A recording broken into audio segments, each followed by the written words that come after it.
Hello, this is Ian Morrison, spokesperson for Friends of Canadian Broadcasting. Welcome to our third podcast. Actually, it's a special video podcast. This edition features a presentation I made on September 19th to the House of Commons Standing Committee on Finance in the Railway Committee Room on Parliament Hill. In the months leading up to the federal budget, the Finance Committee travels around the country, holds hearings, and invites public interest organizations, such as Friends, to provide input on the government's spending priorities. This gives us an opportunity to put issues such as funding for public broadcasting, the governance of the CBC, Canadian content, and foreign ownership of our media companies in front of key decision makers. The announced theme of this year's hearing was Canada's place in a competitive world. As you will see, we argue that Canada's brand and identity are in large measure a product of our audiovisual system, and Canada's investment in our ability to tell our own stories is falling far behind that of other Western democracies. Enjoy the podcast. My presentation runs approximately 6 minutes. A 5-minute question and answer session follows.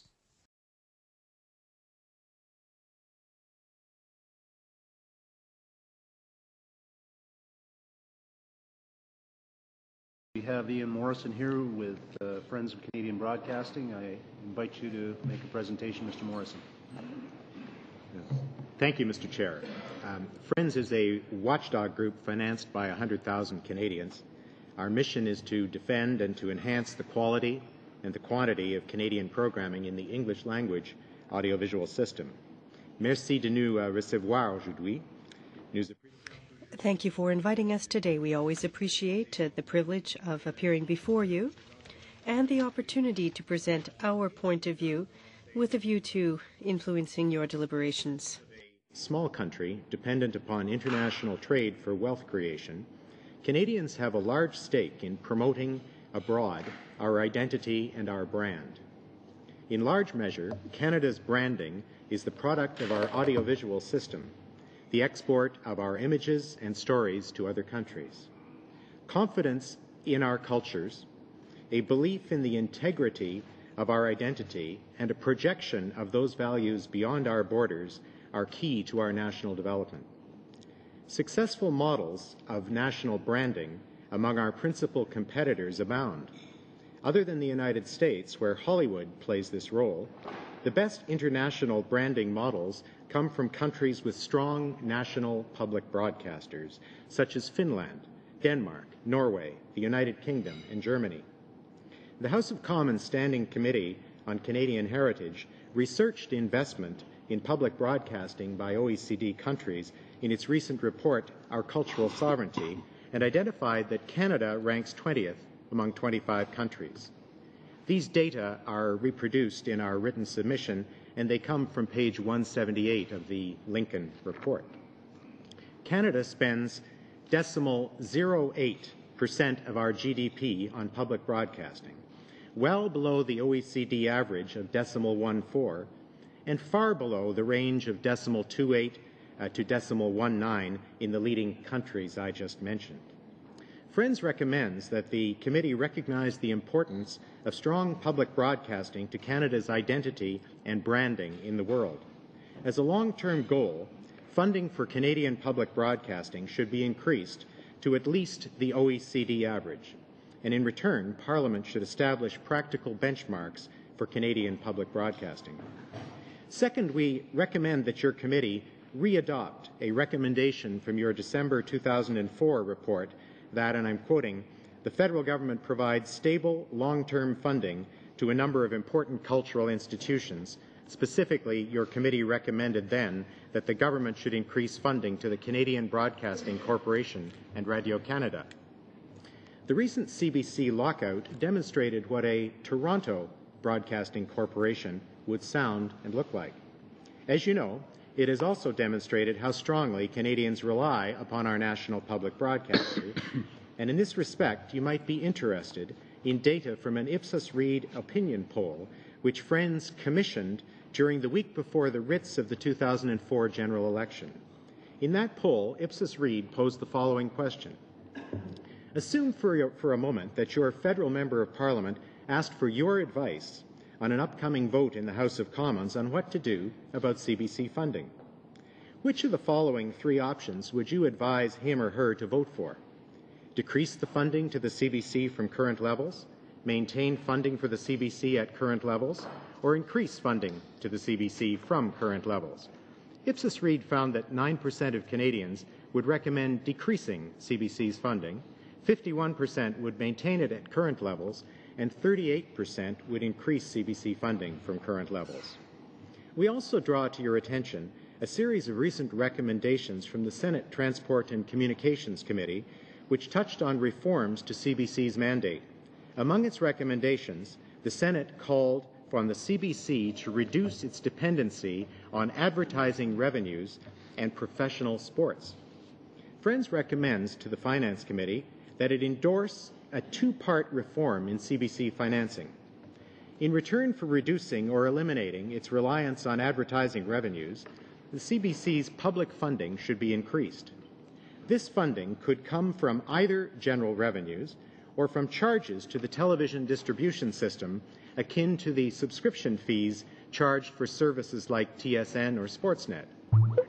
Friends notes that such a reform would likely enjoy the support of many of Canada's private broadcasters. It could be introduced gradually over several years, and it would fulfill the Prime Minister's commitment to, and I'm quoting, reduce CBC's dependence on advertising revenue and its competition with the private sector for these valuable dollars, especially in non-sports programming, unquote.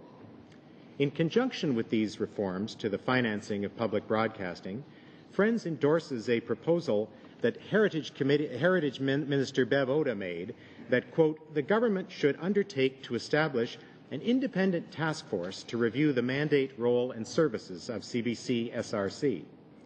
That task force should be charged with recommending reforms to the CBC's management and governance, which would remove political patronage from the CBC's board and presidential selection process, in keeping with the best international standards for public broadcasting.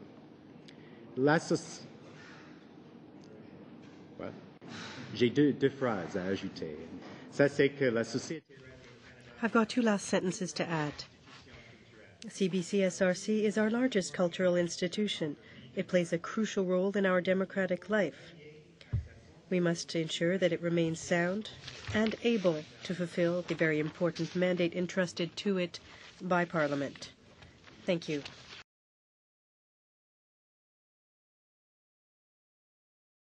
Mr. Morrison, one of the recommendations that I read with great interest was the one that our Heritage Minister Bev Oda is moving forward on in terms of undertaking and establishing an independent task force to review the mandate, role and services of CBC, and that the task force would be charged with ensuring that removing political patronage from CBC's board and presidential selection process in keeping with international standards for public broadcasting. I wonder if you could expand on that a little bit and any thoughts on how we could improve over the last 13 or 14 or 20 years. Yes, sir. First, the recommendation of Minister Oda, there's an end of quotation mark before you get to the patronage part. The comment about patronage is one that we brought to the table.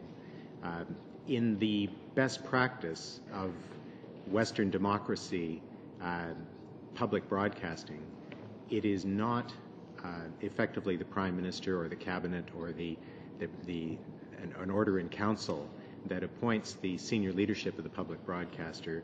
In common with private sector corporations, a board of directors hires and fires the chief executive officer. And that process should be brought to bear in Canada.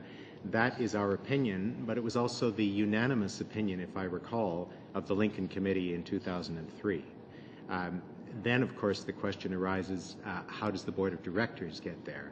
And there have been recommendations that are present in public policy, in, again, the Lincoln report, that nominations for the board of directors of something as important as the Canada Council or the CBC should come from a variety of sectors and represent a variety of perspectives and experiences. The best and the brightest people should be running billion-dollar corporations. So and that is not a fiscal measure, but it is something that would increase public confidence and probably governmental confidence in the management of the Canadian Broadcasting. So that type of accountability hasn't happened in the past, but it should certainly happen in the near future. Yeah, we would be very supportive of an initiative of that type. Thank you. Thank you, Mr. Dykstra. We'll continue with Madame Wajlishli. S'il vous plaît, Madame. Thank you. 6 minutes.